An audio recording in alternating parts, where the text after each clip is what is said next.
Malipayong gabi inausab kanyong tanan mga kaigsuunan.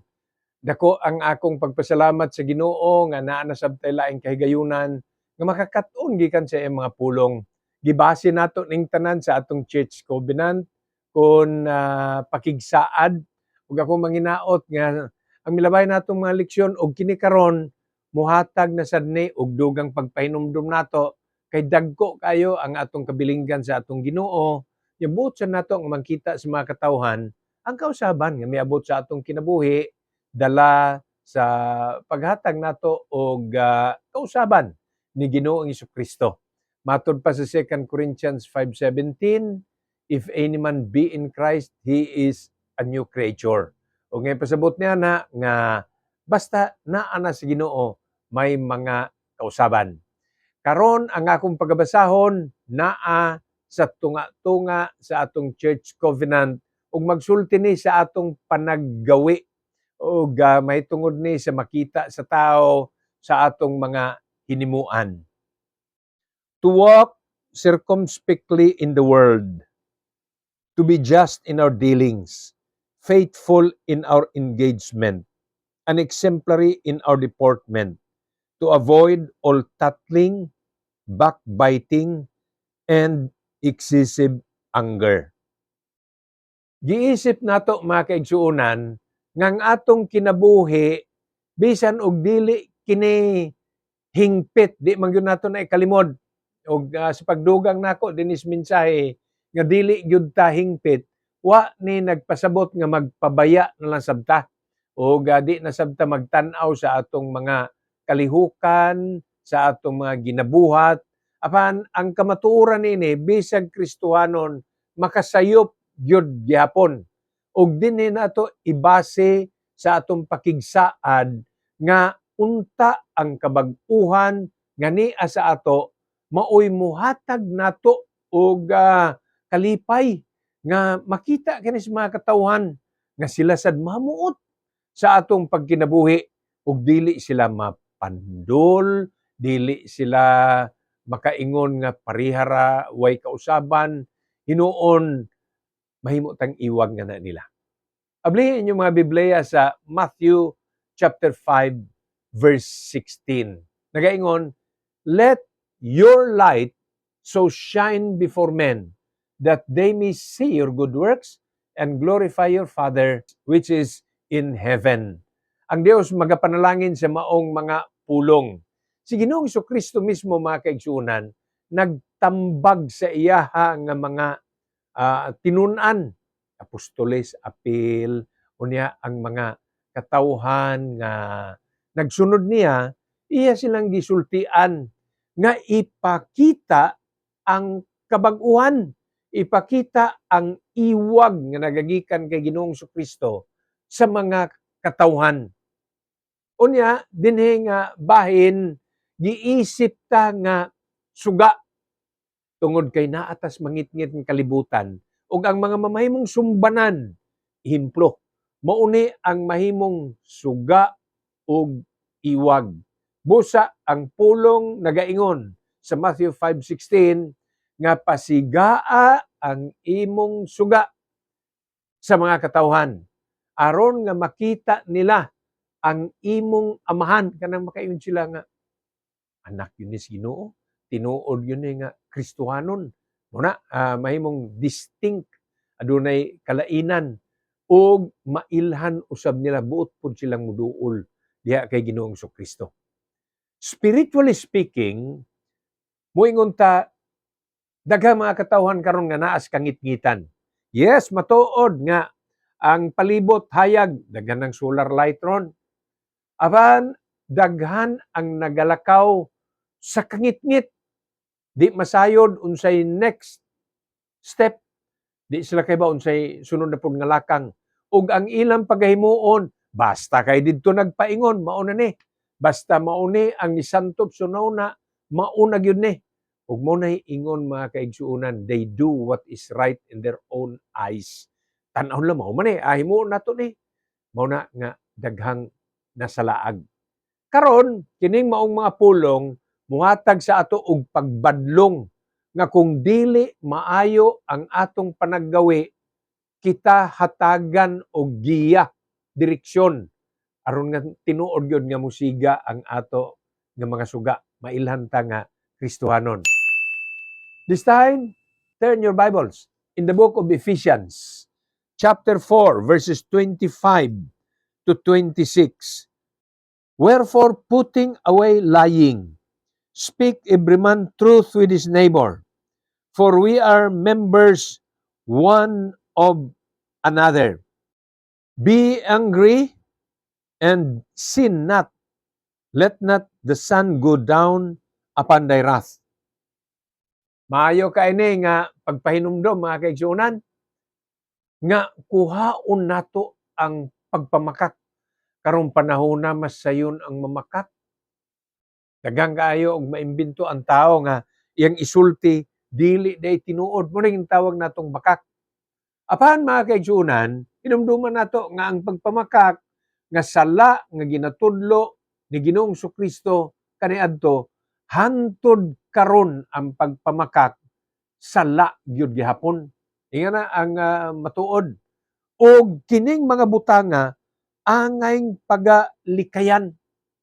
Kay mas maayo nga kita magsulti sa matuod.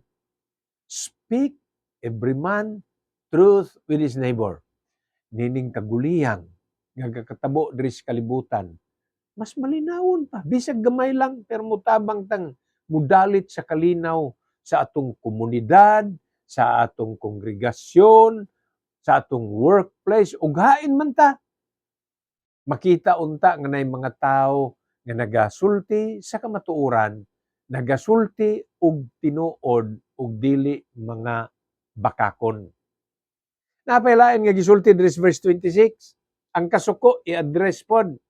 Kay ang pulong dinhi nagaingon, be ye angry and sin not. Kining maong grupo sa mga verses nagpamatuod nga aduna gyud panahon nga angay gyud tang masuko. Ang pulong nga be ye angry nagpasabot nga masuko. Apan ang gisulti ayaw ug pakasala. Pananglitan, ang kamatuoran niini mao ni. Masuko man gyud ta batok sa dautan. Naatay tao nga badlungon, dili musunod pahinumduman, dili gyapon musunod kasukan. Yun na. Be angry. Basta batok na gani sa sala ang Kristohanon, ikaw igsuon ug ako kinahanglan nga mubarug ta nga moingon gyud ta nga ang maayo ang dautan gyud unya kung angay ikasuko para lang makat-on ang tao, pwede sad nang ma-apply mo na gintawag at times. Apan ang dugang sa verse nagaingon, sin not. Naay mga tao nga pag masuko di na maong buhaton. Nanay malikas, nanay mangguba og mga butang, nanay manumbag, nanay mupatay kay nasuko. Apan ingon ang balaang kasulatan, be angry and sin not. Masuko ta batok sa sala. Masuko ta sa binuhatan nga dili maayo. Apan hinumdumi nga di na unta ta angay nga maapil sa kasaypanan og kasalanan nga paghimuon sa uban. Mao na ang ginasulti dinhi. Ug ang Kristohanon dili ingon nga di masuko. Pwedeng masuko ang Kristohanon. Lamang di na siya kinahanglang mamalikas pa. Di na siya kinahanglang manghimaraot pa. Ug di na siya kinahanglan nga musulod pa sa nahimong sala sa iyang gikasukan. Mao na ang ginasulti dinhi. Another aspect sa ato nga church covenant. Ang ginasulti dinhi karon nga walking circumspectly in the world. Kini nga mga pulong muhatag sa ato og illustration, karaan ning illustration pero epektibo gyapon. Nakakita na mo og iring nga naglakaw sa ibabaw sa pader. Dili salog dili salog, dili lapad. Apan iring nga naglakaw, pananglitan na amoy pader nga hollow block. Di mga 4 pulgadas lang na. Unya ang iring musubay diha. ang iring di na palingiw-lingiw og asa, iyang ginatan-aw asa ibutang ang sunod niya nga tikang, asa na pud ang iyang tiil. Kay kung maligas siya, di man gyud mamatay ang iring, apan mahog gyud siya. Unya, di na siya makaadto sa iyang paadtuanan. Kung diha sa ilawom dunay gaatang nga iro na higukdan gyud siya sa iro. Kung sa ubos anang pader, bagnot na moagi gyud siya sa kabagnutan. Nga na di man gyud mamatay ang iring nga mahog sa pader. Gawas lang siguro kung pertintag asa gyud na gyud nga pader. Apan ang akong ginapasabot dire, para nga tulin, hanay, makaabot siya sa iyang pag-aadtuan kung nagasubay og pader nga di mahog, iyang bantayan asa niya ibutang pagsunod ang iyang tiil. That is an illustration, that is a picture of a cat walking in the concrete wall, pader, pero walking circumspectly. Ang Kristohanon, ingon na sab, kung asa nato ibutang ang sunod natong lakang, asa na pod ang sunod, ampuan, bantayan, og tanawon gyud nato nga mapahamutan kita. Ang sumpay sa verse nag-ingon, not as fools, but as wise. Hibaw ba mo sa kinaiya sa taong buang-buang? Pamahala ng iya. Mayon ka, ayaw pag hubog dong, ay mo drive para ba karon? Ang buang-buang mayon, ay nga naman ay. Niya, taud-taud, kabalita lang ka, to nabangga. Kay ni drive man og motor niya, nakainom. Ni drive man niya, hubog, bangga. Nga na ang gawas. Pero, kana panaggawi sa buang-buang.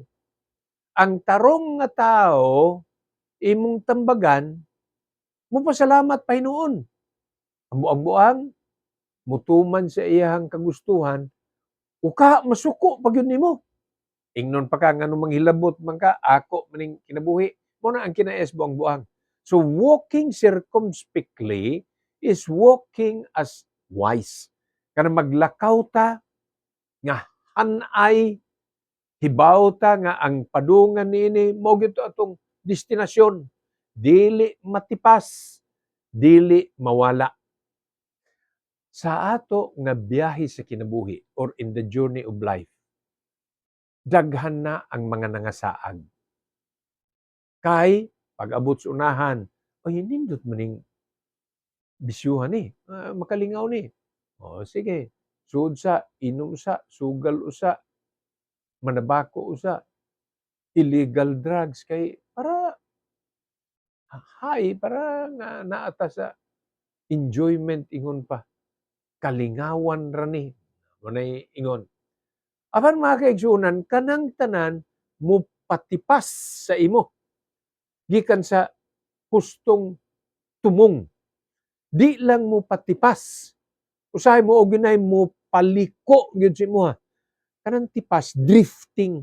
Gamay lang. Pero ang gamay, pag-abot sa unahan, gadako gyud na. Apan ang pagsubay sa pagkamatarong, mo na ingon nga pagkamanggialamon, tan-aon la manimao iyang lakaw ato ning tambagan. Ang taong matarong mo yun, salamat. Nya mo lakaw na pud siyang tul-id. Ingon ni ana ang Kristohanon. It is true that we are not perfect, but a wise person wants instruction, appreciates counsel, accepts advices. Ingon na ang main tao, dili tong di niya gustong hilabtan siya. Mao na ang paglakaw matarong. Dugangan nato ang ato nga church covenant nagaingon, to be just in our dealings. Makigsaad gani ang Kristohanon, mo promesa gani, paningkamutan gyud na niya nga iyang mamatuman. Sahay mapakyas ta, sahay di gyud nato mahimo bisan giunsa na nato og paningkamot. Pero makita gyud nga di ta limtanon sa atong butang sinaaran. Lisod kay nang dali ra kay ta mo promesa oy nya dili ta manimbasog nga atong matuman ang atong promesa. Daghang kaay ta ikasulti, no problem. No problem bitaw. Pero ang taong buang-buang, problem ang iyang napaingnan hinuon. Imbis no problem, much problem na hinuon ang gawas. So, in your dealing with other people, just in your engagement, be faithful. Kung pananglitan, na-appeal naman ko aning grupuhan ni promesa naman ko niini na ami group nga activity, mutabang ko. Faithful in my engagement. Nag-commit ka, doon na mamoy mga homeowners organization, nag-commit ka, tumana. Labaw na gyud pag spiritual. Nag-commit ka nga officer, nay daghang kabilinggan. Himua. Ana atay mga opisyalis kaniadto nga napili, dili mag-perform, wala gani hinuon sa mga buluhaton. Giilisan, gitangtang. Ang akong pag-ampo nga wala na maapil ni ana karong tuig, busa awhagon og panawagan alang sa tanan nga mga organizational officers. Be faithful in your engagement. Ato ni nga church, ato ni nga congregation, panaad nato ni sa Ginoo. Be faithful in your engagement. Exemplary in my deportment. Ang exemplary, kanang mahimo tang panag-ingnan. Deportment, panaggawi. Okay. Pananglitan, mga pamatanon. Sakay og jeep, piting sa baa. It's not exemplary, but it is excessive. Dili maayo. Dili angay nga pagahimuon. So exemplary means grupo ni mga amahan. Oy nakita gyud nga mga maligdong. Grupo ni sa mga inahan. Oy nakita gyud nga mga malipayon. Exemplary in my deportment. Gidugangan pag yun na dinhi. Usay masuod man ta og di ta magbantay to avoid all tattling, backbiting, and excessive anger. Ang tattling, istorya ba nga wala hinungdan? Backbiting, istorya nga pangdaot sa uban. Dili maayo magdaot ta sa uban. Mas maayo mo encourage ta sa uban. Kung nasayop ang uban, naatang mo istorya nga manambag kaysa naatang mo istorya nga mudaot. So ato itong pagalikayan. Nindot kayo ang dagan ini kung maobserbahan nato ni mga kaigsunan. Kaya naapoy panahon nga kita pod mo'y makasayop. Naan kung backbiter ta, ay maubot sa panahon. Kita pod mao ang ichismis. Kita pod mao ang maapil sa gossip ug musamot. Naulaw na ta sa atong nahimong sayop, gipakauwawan pa ta sa istorya, unta sabton kana nato. Wala ra bagyo usa sa ato nga di magkasayop. Busa niining tanan pagpaila nga naay kausaban. Church covenant, may tungod sa pagpakita sa kausaban sa ato, manimbasog ta nga may pakita kini maningkamot ta nga ang kabag-uhan makita sa atong kinabuhi nya mahimo ning tulay, mahimo ning sandayong aron ang uban makatultol paingon kay Ginoong Hesukristo. Ang Dios magapanalangin kanatong tanan, to God be the glory and shalom.